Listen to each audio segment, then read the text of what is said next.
Interesante porque vamos a mirar lo que es la interpretación de cada pasaje de la Biblia. Vamos a orar, hermanos, en esta hora. Padre precioso, gracias te damos en esta mañana porque tú eres bueno, porque para siempre es tu misericordia y tu verdad. Sí. En esta mañana, Padre amado, mira, los que estamos ya aquí, te damos gracias porque tú permitiste que llegáramos a tiempo a tu casa, Señor. Permitiste, Padre, y nos diste esfuerzo para esforzarnos, Señor. Ahora, Señor, te pido por mis hermanos, Señor, que vienen en camino, Señor. Tráelos con bien, Señor, y ayúdalos, Padre, que sean responsables, Padre, primeramente delante de ti, segundo delante de tu santa y bendita palabra. Enséñalos, Padre, que sean responsables en las cosas tuyas, Padre, en el nombre de Jesús. Espíritu Santo, ven, quédate con nosotros, enséñanos, tú eres nuestro maestro, tú eres nuestro guía, Señor.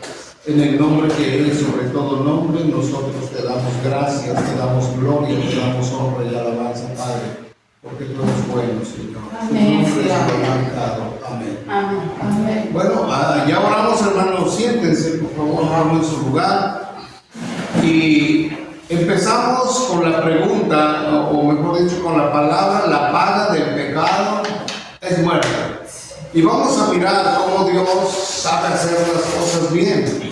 Primero nos dice la paga del pecado es muerte, pero después nos da el resultado y nos da a nosotros, digamos, lo mejor que nosotros podamos tener. Dice la palabra de Dios, dice el apóstol Pablo, en sentido profundo de esta expresión, hace resaltar de un modo vivo la expresión opuesta que la sigue. Primero dice la paga del pecado es muerte, lo sabemos y la Biblia nos lo recuerda para todo ser humano, ya sea hombre, mujer, jóvenes, aquellos que tengan uso de razón ya, para ellos el pecado es muerte, para todos nosotros también.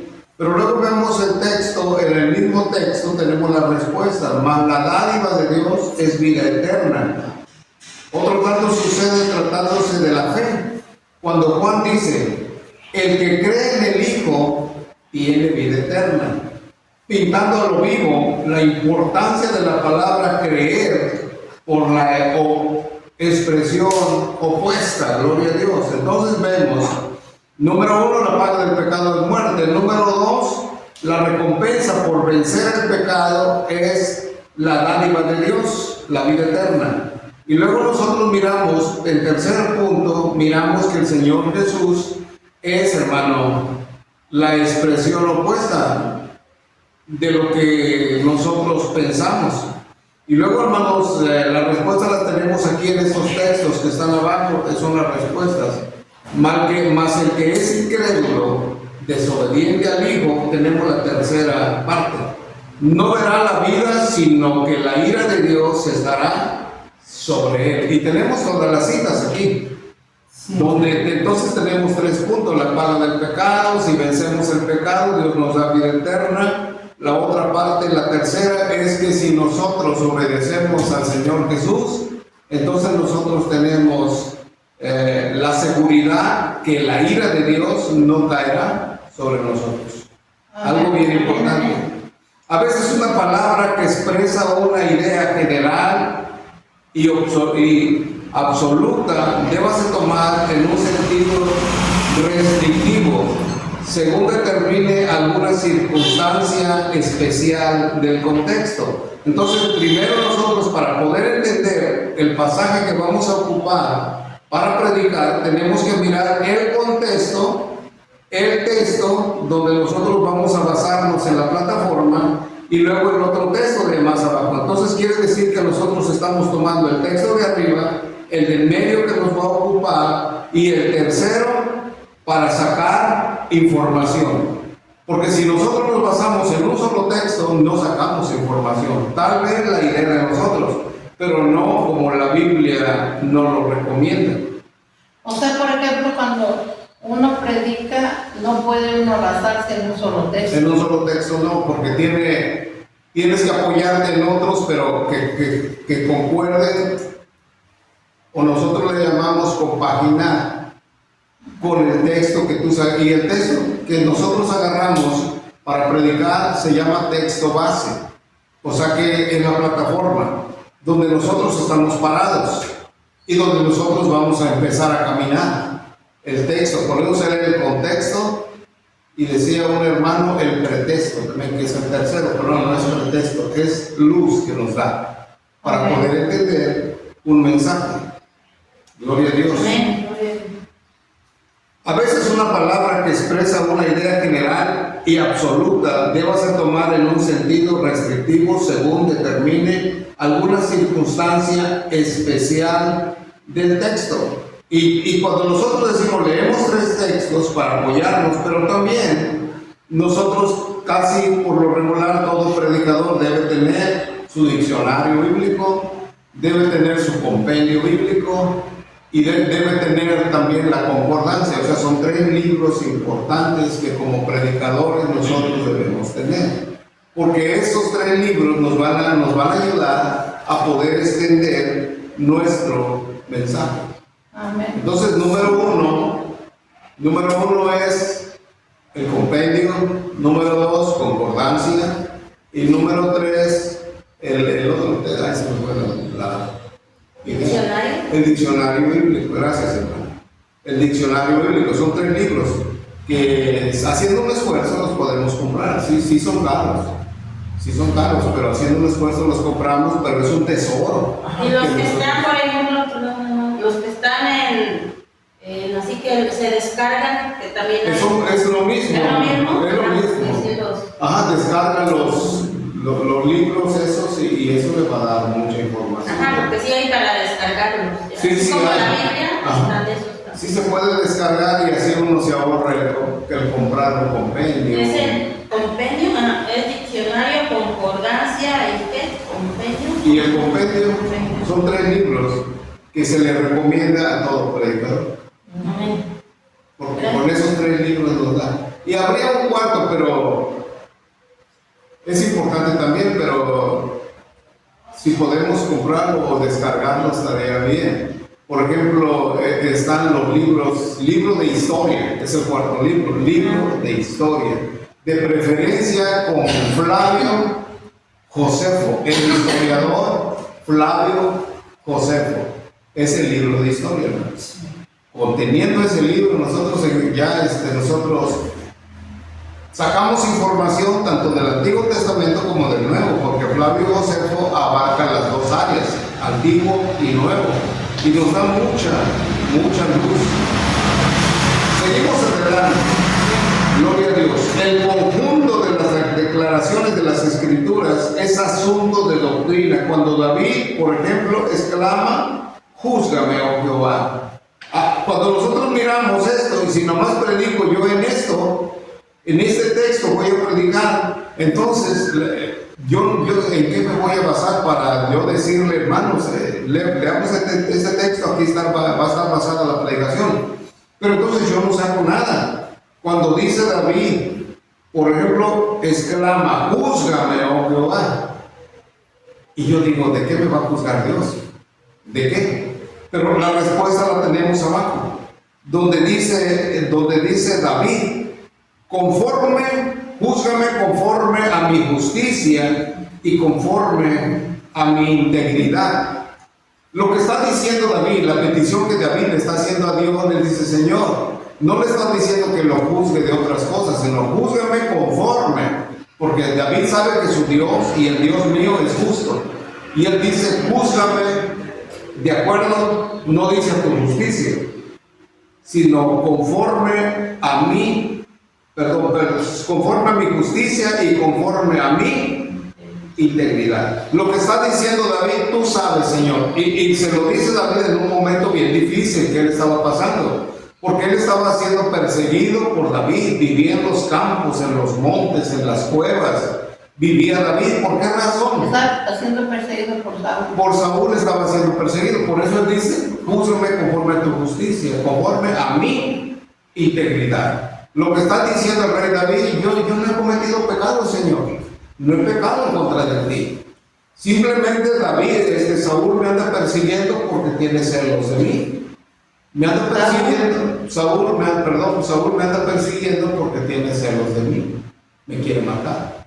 Pero mi corazón está limpio, mi vida está limpia, mi corazón es íntegro delante de ti.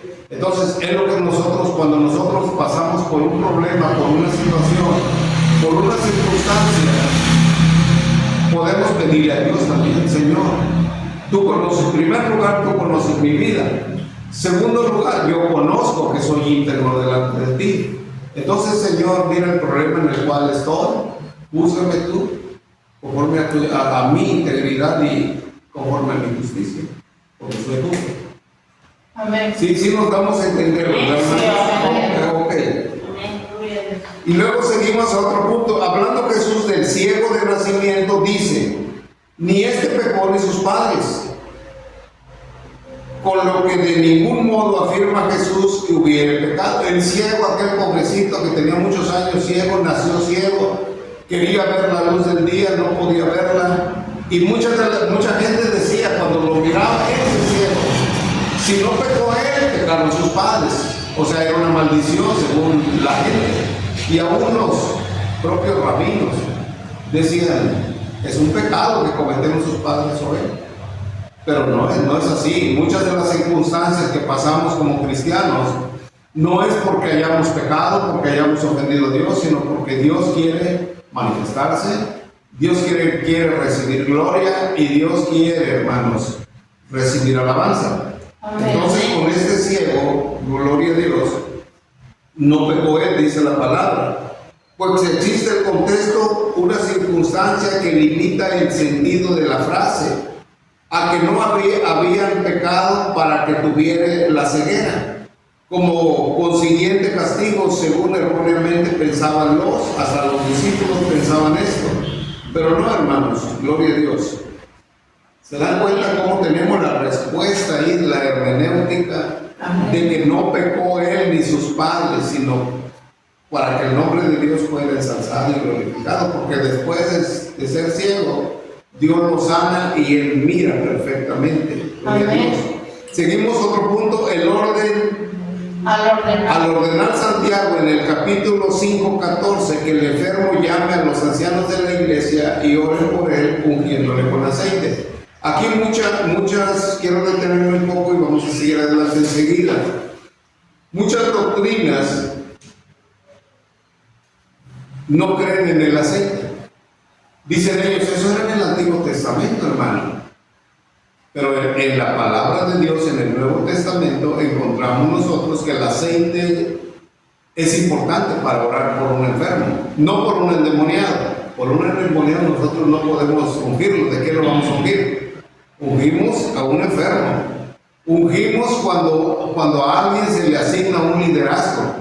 Es unción. Cuando a alguien se le pone como pastor, se le unge. O sea, todo lo relacionado a Dios debe ungirse. Cada instrumento que se compra para Dios se unge y se dedica para la gloria de Dios. Pero orar, mejor dicho, ungir a un endemoniado, lo enfurecemos más cuando le pongo aceite. ¿Por qué? Porque el aceite simboliza el Espíritu Santo. O es símbolo del Espíritu No, y aquí ahorita se usa poquito aceite. Pero en aquel tiempo, cuando Era un se cuerno. ungían, eran cuernos llenos de aceite. Un cuerno aproximadamente era de litro y medio.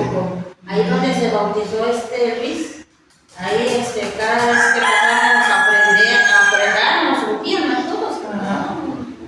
Sí, es que el aceite es bien importante, el aceite. Y aquí muy feo que casi no. Por eso digo, hay doctrinas que no.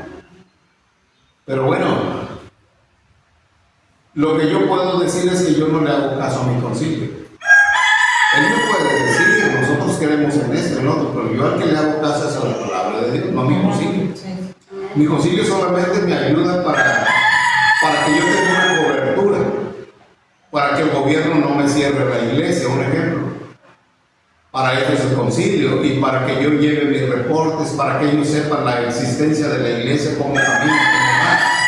Pero ellos no me van a enseñar ni me van a decir, rige la iglesia así, ¿no? Sí. Porque el que la manda y el que la rige y el que la dirige es el Espíritu Santo. Entonces, Pues tenemos el punto en la palabra de Dios donde dice que si alguno está enfermo, que llame a los Ese ancianos de la texto que iglesia estamos y que oren por él, ungiéndole con aceite. Ajá. Entonces dice, si hubiera cometido pecados, que Que será será perdonado. Entonces ahí está la palabra que sí se debe de usar el aceite en casos así. En todo, el aceite es importante en una iglesia. Porque ahí también hay hermanos que por ejemplo mi hijo cuando le pidió al pastor que fuera a orar por su casa, dice que llevaba una botella de aceite de esas grandes de olivo. Y dice que se vaciaba así y le aventaba, hacía todo. Y que dice, no, mejor la casa. Acaba de pintarme, de bien manchada de todo. Pero bueno, gloria a Dios, dice él es su... Bueno, es que no era su meta de él, sino que es lo que dice la palabra. Por ejemplo, nosotros en nuestra casa, si usted quiere orar diario de esta manera que le voy a decir, no hay problema. Por ejemplo, en las noches, si usted dice, voy a orar, pero no tan solo por mí ni por mi familia, sino por mi casa, usted se levante como cristiana o como cristiano, siempre tenemos que tener nuestra botellita de aceite. Ora por sus ventanas. Señor, oro por esta ventana. Mira, Señor, que ningún espíritu inmundo entre por aquí. Oro por mi puerta, Señor. Que esta puerta sea solamente para alabarte a ti, y que si alguien entra, que entre con buenos propósitos y que entre con bendición a mi casa. Pero el enemigo no tiene lugar aquí, ni por la ventana, ni por la puerta, ni por ninguna rendija. Y oramos y ungimos ventanas, aceite, puertas y todo lo demás, y lo consagramos a Dios. Pero esto casi no se enseña, hermano. Yo sí lo he hecho, porque como también veo predicaciones en internet y nos enseñan, y yo sí pongo mi puerta, o sea, sí, no seguido, pero sí oro, como dice el pastor, y más por el problema pues que yo tenía ya. Sí.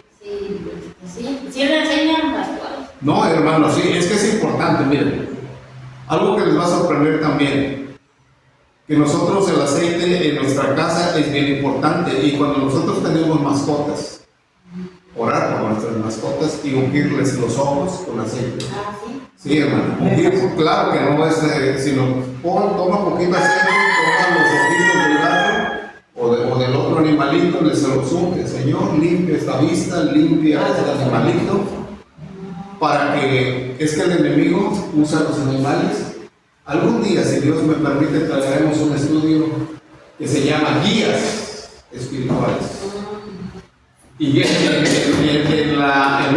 eso de guías espirituales, ahí nos enseña que el Satanás, el enemigo, usa nuestros gatos y nuestros perritos para que sean, por eso se llaman guías espirituales. Porque el enemigo los pone en su casa para que ellos le informen a él por medio del iris. La palabra iris es vista, ojos. Por medio del iris, él les pregunta, o sea, pone a un animal en una casa como vigilante, guía. Y ya cuando él quiere información, le dice hablando al otro animalito cómo vive esta casa, porque no se van, los animalitos son de la casa. Sí. Ahí están y ellos se dan cuenta cómo vive la persona, cómo vive la familia en general. Y hay otra cosa también que se llama igualmente guía, pero esos son dibujos que se ponen en una puerta de la casa, en la pared. ¿Por qué creen que hay muchos grafiteros? La palabra grafiti quiere decir figuras que pintan en las paredes, y cada figura significa algo que el enemigo puso. Por ejemplo, cuando el enemigo dice te voy a matar, pone en la pared la figura, el dibujo de acuerdo a lo que él va a hacer, y lo hace porque son dibujos, son guías. Hay muchas cosas que podemos aprender del ocultismo. Muchas cosas del ocultismo que podemos aprender. Pero entonces seguimos adelante. Cuando nosotros, está claro lo que nosotros estamos mirando, porque la Biblia dice que llamen a los ancianos, gloria a Dios, hallamos por el contexto que se trata de la sanidad del cuerpo y no de la salud del alma. como pretenden los romanistas. Cuando digo romanistas, ustedes ya saben a qué me refiero, ¿verdad? A la Iglesia Católica o a los papas. Entonces, eso es, gloria a Dios. Como de costumbre, se imaginan encontrar apoyo aquí para la extrema unción. Sí saben lo que es la extrema unción, ¿verdad? O sea, los católicos usan esto como diciendo ellos, estos textos nos apoyan a nosotros para la extrema unción. Y lo hacen los católicos, nosotros no, porque la Biblia es clara y la Biblia nos dice en el libro de Santiago capítulo 5 en adelante, si está alguno enfermo, haga oración. Si está alguien alegre, cante alabanzas, dice la palabra. Amén. Pero dice también que entonces nosotros llamemos a los ancianos de la iglesia para que oren por él, ungiéndole con qué, con aceite, hermanos. Gloria a Dios. Seguimos adelante. Advertencia. Tratándose del contexto, es preciso advertir que a veces se rompe el hilo del argumento o narración por un paréntesis más o menos largo después del que se vuelve a reanudar. Por ejemplo, encontramos un pasaje de la Biblia y estamos emocionados leyendo el pasaje, pero de pronto se interrumpe. Y decimos, ay Señor, ¿por qué se interrumpió? La razón es que nos da, salud hermano, nos da otra interpretación, pero más adelante volvemos, si seguimos estudiando la palabra, más adelante nos da la respuesta, pero no abandonemos, que dice, bueno, es que ya se cortó, ya no dice nada, adelante va a decir. Gloria a Dios. Aleluya. Si es corto, al parecer no ofrece dificultad, pero si es largo, como sucede a menudo en las epístolas de Pablo, requiere particular atención. Entonces, las epístolas de Pablo, hermanos, eran tan difíciles para interpretarlas porque el mismo apóstol Pedro, él dice, los escritos del hermano Pablo, dice Pedro, son difíciles de interpretar. Entonces, si el apóstol Pedro dice las cartas de Pablo son difíciles, ahora nosotros con más razón. Por eso necesitamos instrucción. Necesitamos que nos enseñen cómo interpretar la palabra de Dios, cómo aprenderla. Gloria a Dios. En Efesios capítulo 3, por ejemplo, hallamos un paréntesis que llega desde el verso 2 hasta el último, reanudándose el hilo en el primer versículo. Si nosotros miramos ahí, se interrumpió en Efesios 3:2, pero en el capítulo 4 volvemos a encontrar otra vez lo que estábamos estudiando y entonces nos da información. No se olvide que a veces tan solo por el contexto se puede determinar si una expresión se debe tomar al pie de la letra o en sentido figurado. También podemos hacer eso, usarlo cuando nosotros, el Espíritu Santo nos guía a que debemos interpretarlo de esa manera como real o debemos interpretarlo como en sentido figurado. Un ejemplo, vamos a ver el sentido figurado. Llamando Jesús al vino sangre del nuevo pacto, comprendemos por el contexto que la palabra sangre debe tomarse en sentido figurado. Desde el momento Jesús en dicho contexto vuelve a llamar al vino fruto de la vid. Tenemos la respuesta, ¿verdad? Sí. Fruto de la vid con todo y haberlo bendecido. Ya aquí cambia el Señor. Primero dice, comed mi cuerpo, comed mi sangre, tomad mi sangre. Y luego abajo ya para que los católicos, más adelante vamos a ver eso, pero le adelanto, los católicos no digan, porque ellos toman la hostia, pensando que es el cuerpo de Cristo. Y ellos dicen, cuando le dan, estás comiendo el cuerpo de Cristo. No, es simbólico, hermanos. La sangre no es que sea real, que el Señor dice, toma mi sangre. No, Él está hablando de la vid. Más adelante tenemos la respuesta. Es que no queramos entender la palabra, pues es porque no la leemos, pero la Biblia no se queda sin la respuesta. Gloria a Dios. Amén. De lo que vemos además, que no viene de Jesús la enseñanza de la transformación del vino en sangre verdadera de Cristo, como pretenden los que hacen caso omiso del texto, torciendo las escrituras para su perdición. Y aquí está el texto, hermano, aquí está el texto con sus citas de lo que nosotros estamos hablando. Habiendo dicho Jesús: el que come mi carne y bebe mi sangre tiene vida eterna, y mi carne es verdadera comida y mi sangre es verdadera bebida. Pero estamos hablando de que no vamos a comer la carne del Señor ni su sangre, sino es un sentido simbólico. Gloria a Dios. Quedaron asombrados los discípulos y principiaron a murmurar, de cuya circunstancia debemos esperar en el contexto alguna explicación, lo que es el contexto. Decir si deben tomar el sentido material o espiritual de estas declaraciones. Efectivamente leemos: el espíritu, el sentido espiritual de lo dicho es el que da vida. O sea, no es la vida lo que nos da vida, sino es el espíritu, de acuerdo, que está en el pan y está en el vino. Ya no es la carne ni la sangre, sino el espíritu de Dios que está simbolizando todo ello.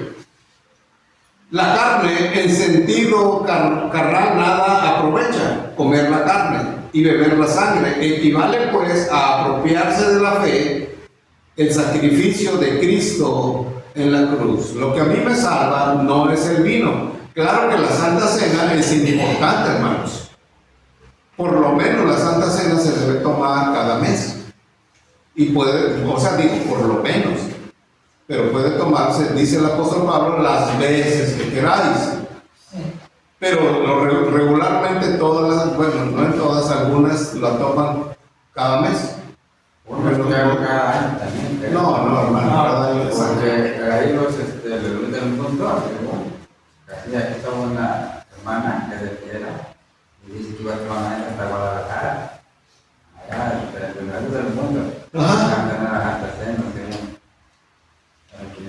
No, hermano. No, por lo menos lo más recomendado es cada mes tomar la Santa Cena. Y una cosa importante, ojalá y algún día Dios nos permita traer un estudio acerca de la Santa Cena para que aprendamos lo que significa la Santa Cena. Así, en largas palabras, lo aprendemos. Y dice, bueno, es que significa la Santa Cena que la venida de Cristo. No, eso no es todo, eso es la base. Pero lo más importante, en 2 minutos se lo voy a explicar. Lo que significa. Cuando la Biblia dice que nosotros tomemos el pan, quiere decir, hermano, que me estoy llenando, estoy lleno. ¿Qué significa el pan? No es el cuerpo del Señor, significa la palabra de Dios. Cuando yo tomo la Santa Cena, hermano, me estoy saciando de la palabra. Ahora, cuando estoy lleno, soy intocable para el enemigo. No puede tocarme, porque estoy lleno de la palabra. Cuantas veces tome la Santa Cena, cuantas veces es que estoy lleno, me estoy llenando. Cuando la palabra de Dios habla de su sangre, ¿qué es lo que hace que el enemigo huya? En la cruz del Calvario, que no fue la cruz la que derrotó a Satanás, sino que fue su sangre. Sí. Su sangre lo derrotó al enemigo. Y cuando nosotros tomamos la Santa Cena, estamos llenos de la palabra. Y cuando tomamos el vino que representa su sangre, estamos llenos de el poder de Dios. Sí. Así es de que cuantas veces yo tome más la Santa Cena, más seguido, más lleno estoy de Dios. Como quien dice, me estoy vacunando en contra de los ataques del diablo. No digo que no me va a atacar, sí me va a atacar, pero no me va a hacer nada. ¿Por qué? Porque estoy lleno, estoy protegido, estoy en el mejor momento. La Santa Cena tiene mucho significado más, hermano. Se necesita sacar un estudio profundo para que como iglesia podamos entender que la Santa Cena es importante. Bueno, eso dice que si fuera lo mismo, porque sea lo normal, ¿verdad? Que no puede, ¿verdad? Tomar, porque está normal, a pecar, vaya. Sí, tenemos que prepararnos para tomar la Santa Cena. Eso sirve para que estemos limpios en todo tiempo. Sí. Pues por ejemplo, cuando se toma cada mes, uno como cristiano, uno tiene que tratar de vivir una vida santa delante de Dios, porque cada mes se toma, y si cada mes voy a estar participando de la Santa Cena, muchos no lo hacen, aunque se les dé cada mes, no lo hacen, y así pasa el tiempo y no lo hacen, ¿por qué? ¿Qué están demostrando con eso? Que no la toman porque su vida no está bien delante de Dios. Entonces yo pienso que es necesario que se haga ese acto de Santa Cena para que, por ejemplo, el pastor se dé cuenta de cómo está viviendo la iglesia. Sí. Y al decir que no la tomo es porque mi vida no está bien. Entonces, si no está bien mi vida, lógico que si el Señor viene, yo me quedo. Y eso estoy diciendo. Yo no la tomo, no estoy bien. Entonces, Ok, participen ahorita. Voy a ver si no me acuerdo ahorita la cita bíblica, pero acabas de tocar una palabra bien importante acerca de que el pastor tiene que mirar cómo está su congregación, y no tan solo la congregación. Voy a ver si lo encuentro. Pues aquí no, es que cuando lo toma uno no la toma todos. es lo que le digo. No, o sea, que Otro toman donde el quiera. discernimiento, otro toman el discernir lo que es la palabra, otro se lo va a tomar acá de mal, se toma. No, pero se perjudica a la persona. Pero el que no sabe discernir, por ejemplo, la palabra, porque la vida dice yo voy a tomarla, ahí anda mal. O porque los hermanos, no, pero no hermanos, eso es condenarse. Y pues yo digo que Por eso es exactamente para cada uno bien, antes de pruébese, analícese antes de tomar dice la palabra, ¿sí? Hay gente como no me digo yo que no va a acabar. El primer domingo de mes. Se los voy a deber en la cita, hermanos, pero es bien importante. Sí, hay una parte que dice, pruébese cada uno a sí mismo. Sí, Quiere decir que nos examinemos para antes poder de tomar. Así es. Pues todo volvemos a eso antes de tomar la cena. Sí, en primera de Corintios del 11, del 26 en adelante, tendremos todos los requisitos para tomar la Santa Cena. Lo que se Gloria a Dios. Se las debo porque ahorita estoy en recuerdo. Quisiera acordarme, pero ahí después lo ¿Es donde habla de la Santa Cena? no, sí, pero no exactamente la Santa Cena. Está en Proverbios. Pues ahí no la debes. Se las debo. Sí, ¿qué tal la Sí. Porque no voy ahorita necesito tiempo. Ok, seguimos adelante, hermanos. De lo como se sabe, resulta la vida eterna del creyente. Juan, ahí vemos la cita ahí. Hablando por Pablo de edificar, este texto a mí me interesa mucho que lo entendamos y lo comprendamos, hermanos. Gloria a Dios. Hasta abajo, primero vamos a explicar algo y luego damos el texto. Hablando Pablo de edificar la iglesia. Edificar la iglesia. Grábese edificar la iglesia. No se va a mantener. Esa es la página 3. Página 3. Ajá, página 3, donde tenemos la cita de San Juan 6, 48, 63.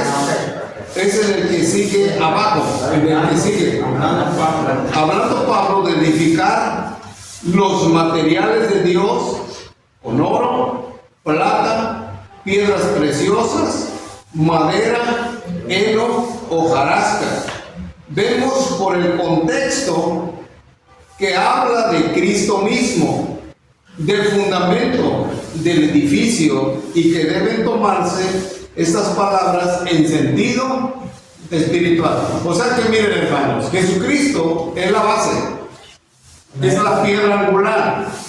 Y luego más adelante vamos a mirar que dice el apóstol Pablo que nadie puede poner otro fundamento, porque ya está, el fundamento lo puso el Señor, y luego vinieron a reforzarlo los profetas y los apóstoles. Gloria a Dios. Representando sin duda doctrinas legítimas e ilegítimas con consecuencias. La expresión se salvará más como por fuego, explicarse a sí mismo por el contexto, el cual nos enseña que no se trata aquí de salvar a un alma cualquiera. Yo quiero que guarde esto. Le dije que guardara primero el fundamento, aunque guardara también que la iglesia es un edificio que se está edificando todavía, hermano. Se está en edificación la iglesia. Gloria a Dios. Entonces no se trata aquí de salvar una alma cualquiera.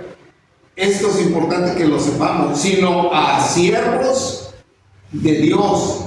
Y que no es fuego que se ceba en su persona, sino en su afortunada fabricación. Infortunada. Infortunada, gracias. Fabricación de material. Fabricación de material. Ok. Está bien precioso eso, pero también un poco difícil de explicarlo, porque quiere decir que el pastor es un constructor. O sea, Dios ya puso el fundamento. Sí. Los profetas y los apóstoles. Ahora el pastor es el que va a edificar. Sí, amén. Y estamos mirando los materiales.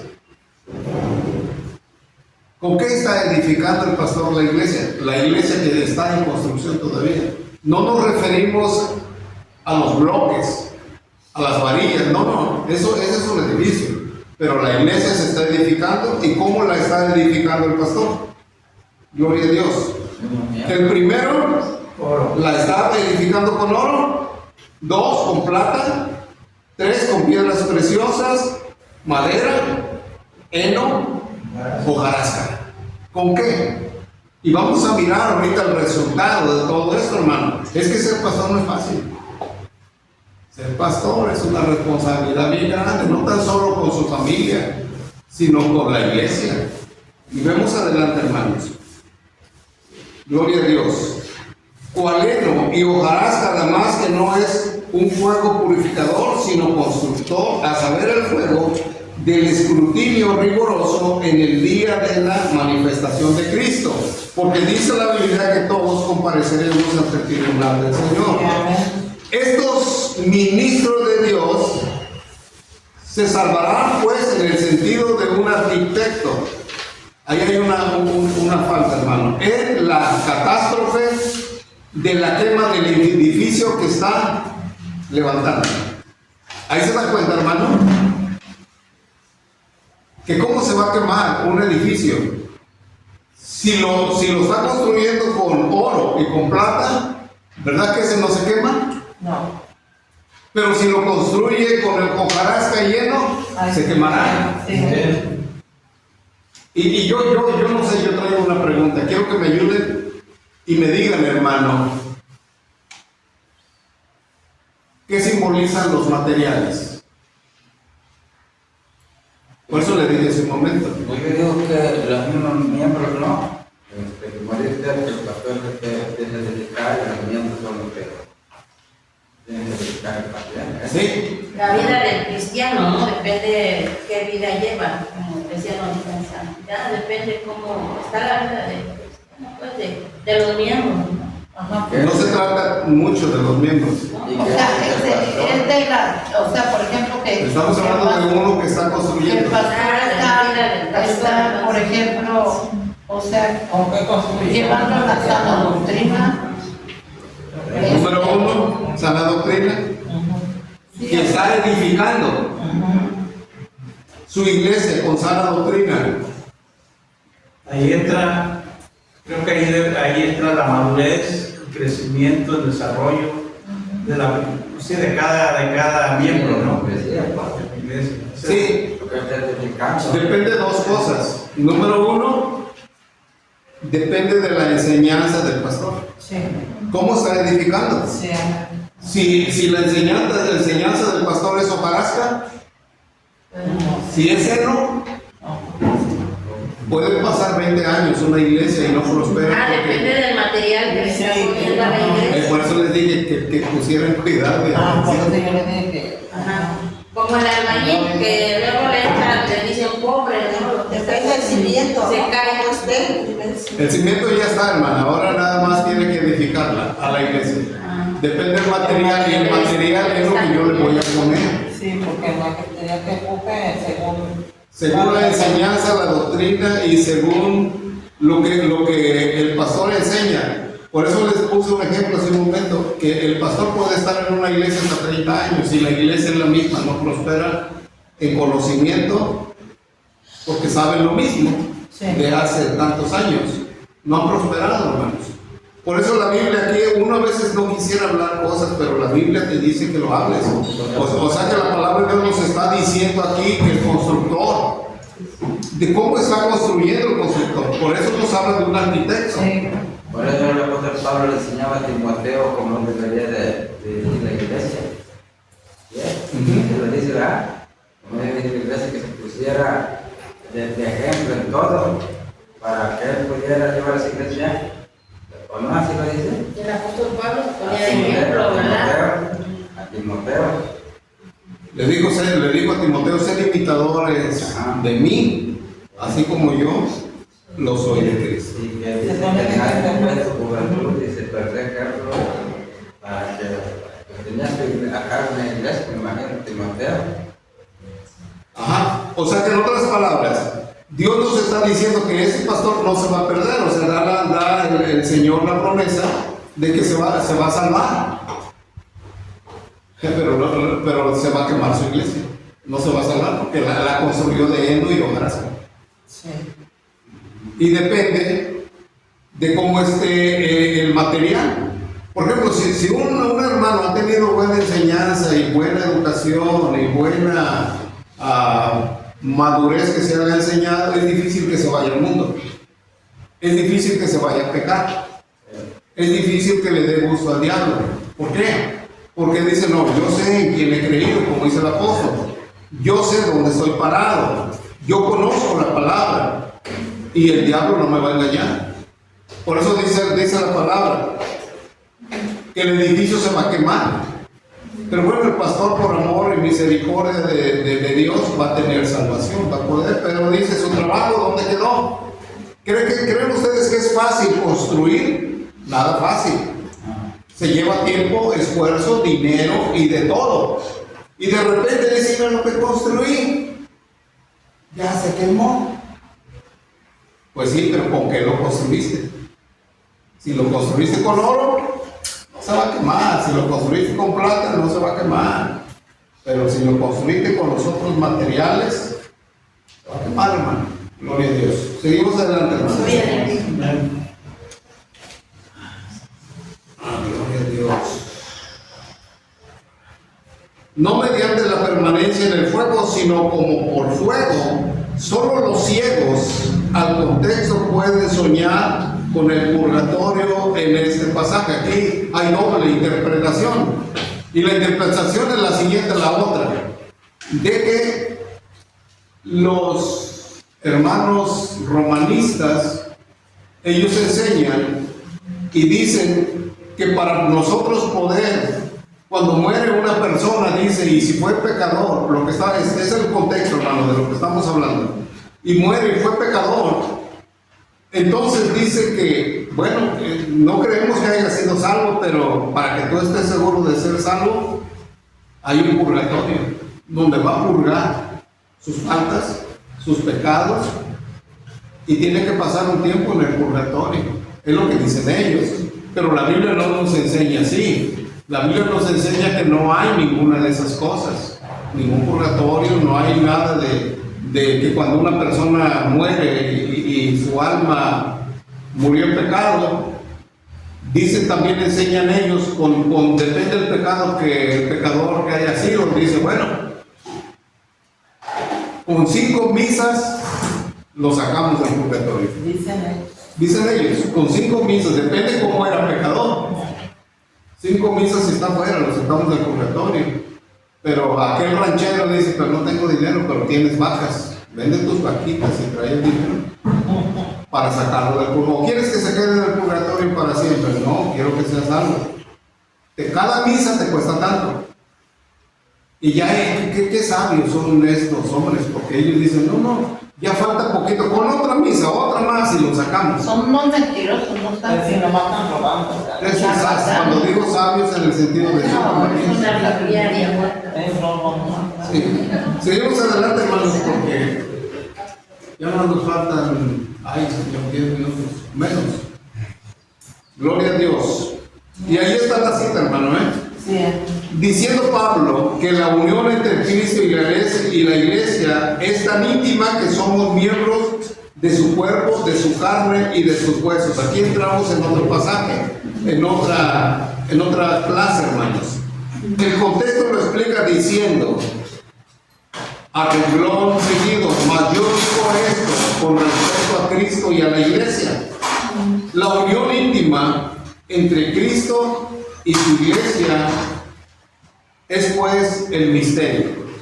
Es que ellos lo toman literal, los romanistas.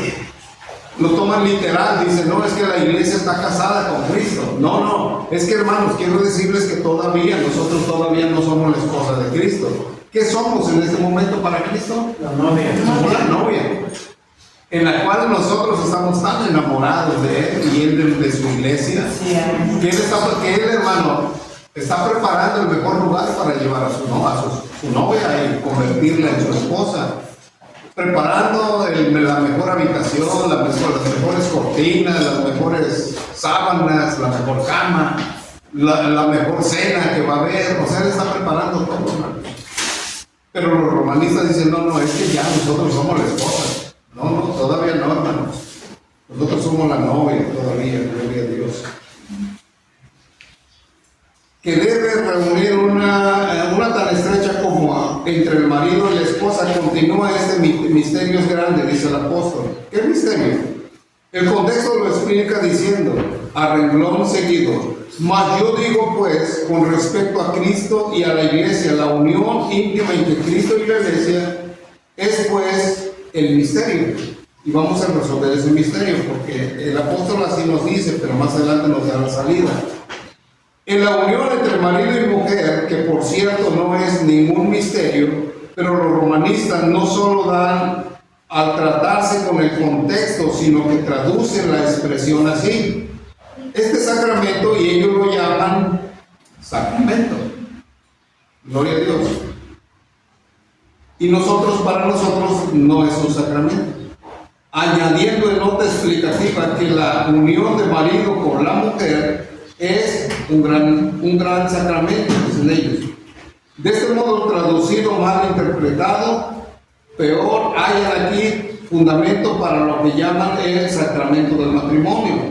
Por lo dicho, basta con comprender la necesidad de tener en cuenta el contexto para decidir si determinadas expresiones deben tomarse al pie de la letra o en sentido figurado. Ejemplos. Es evidente que las cartas a los Gálatas y a los Colosenses fueron escritas en ocasión de los errores que con gran daño hicieron aquellos hombres. Gloria a Dios. Procuraban implantar en las iglesias apostólicas los judaizantes o falsos maestros estas cartas en exponer con toda claridad la salvación por la muerte expiatoria de Cristo, contrario a las enseñanzas de los judaizantes. Aquí nosotros miramos que estos judaizantes querían perturbar la obra de Dios en la cruz del Calvario, que predicaban las obras, observancia de días, ceremonias judaicas, la disciplina del cuerpo y la falsa filosofía. Cuando hablamos de las disciplinas del cuerpo, estamos hablando de que ellos dicen que para agradar a Dios nosotros tenemos que martirizar nuestro cuerpo. Por ejemplo, en la Basílica de Guadalupe, mucha gente creyendo en que va a agradar a Dios, se van de rodillas desde cierto lugar. Otros llevan pencas de nopal colgadas en su espalda. Otros llevan machetes y se van saqueando el cuerpo, chorreando sangre, diciendo que de esa manera ellos agradan a Dios. Y no, hermano, nosotros no, porque el Señor Jesús ya pagó el precio por usted y por mí en la cruz del Calvario. Gloria a Dios. Aquí La luz ofrece el eximio para la explicación de un punto oscuro designado, adquirido, teniendo en cuenta la condición de una persona a la cual se dirige Jesús. Al preguntarle a un príncipe cegado de justicia propia qué bien debe hacer para obtener la vida eterna, dice que el Señor Jesús le contesta: guarda los mandamientos. Y este joven pensó y se alegró, dijo: ya la hice porque yo todos he guardado. Y no es cierto, ni el primer mandamiento había guardado. Gloria a Dios. Le querrá enseñar con esta respuesta que el medio de la salvación es la observancia de los mandamientos del decálogo. Gloria a Dios. Seguro que no desde el momento que Jesús mismo y las Escrituras en todas partes enseñan que la vida eterna se adquiere únicamente por la fe en el Salvador. Gloria a Dios. Amén. Pastor, ¿qué es decálogo? Es los 10 mandamientos. Es el decálogo. Los 10 mandamientos. Qué bueno, hermano, te pregunto porque yo a veces tengo ganas de decirle, pues no me preguntaron, yo qué les voy a decir. Si no me preguntan, no digo nada. Pero si me preguntan, sí, el decálogo son los 10 mandamientos. ¿Cómo explicar pues que Jesús le diera tal respuesta? Todo resulta claro y desaparece toda duda si tenemos en cuenta con qué designio Jesús le habla. Evidentemente su objeto fue valerse de la misma ley y del mandamiento nuevo de vender todo lo que tenía para sacar al pobre ciego. Ahorita vamos a tener la respuesta por qué. ¿Por qué el Señor le dijo a este joven: una cosa te falta, ve y vende todo lo que tienes y repártelo a los pobres? Pero vamos a ver por qué. De su ilusión y llevarle al conocimiento de sus faltas, a la ley divina y a la consiguiente humillación, lo que también consiguió, haciéndole ver que solo era un pobre idólatra. Sus riquezas, que ni el primer mandamiento de la ley había cumplido. A ver, explíqueme usted por qué no había cumplido el primer mandamiento, ni el primer mandamiento de la ley. ¿Qué dice el primer mandamiento? Amarás al Señor con todo tu corazón, con todas tus fuerzas, con toda tu alma. ¿Verdad que no lo amaban? Dice: yo ya he cumplido. Es un mandamiento de la ley, no es cierto. Ni el primero había cumplido. Gloria a Dios. Lo que también consiguió, haciéndole ver que solo era un pobre idólatra. ¿Era un idólatra de qué? De sus riquezas. Quien ni el primer mandamiento de la ley había cumplido, ni siquiera el primero, mucho menos nosotros. El eximio de Jesús, en este caso, fue el de usar la ley cual ayo, como dice el apóstol, para conducir al pecador a la verdadera fuente de salud. Entonces nosotros aquí vemos, hermanos, que ni el primer mandamiento había cumplido. ¿Cuántos son? 10. Imagínense nosotros, el más fácil no lo había cumplido, amar a Dios. Pero él no amaba a Dios, amaba sus riquezas, amaba sus tierras, amaba sus cosechas, amaba su ganado, amaba todos los camellos que tenía, amaba todas las ovejas que tenía, amaba todos los asnos, porque él dice en la Biblia que era riquísimo. Era un idólatra. Gloria a Dios. Pastor, ¿qué significa ayo? La palabra ayo era un hombre que, como los judíos, cuando nacía un hijo, por ejemplo, nació mi hijo primero, y yo tenía que buscar. En aquellos años había muchos esclavos, en aquellos años del Antiguo Testamento. Había pero ayúdenme a que yo le explique recordándome en el Nuevo Testamento. Ese era en el Antiguo. Cuando había esclavos al servicio de los amos. Entonces, cuando mi hijo nacía, yo le decía a un esclavo: ven, desde este momento te haces cargo de mi hijo.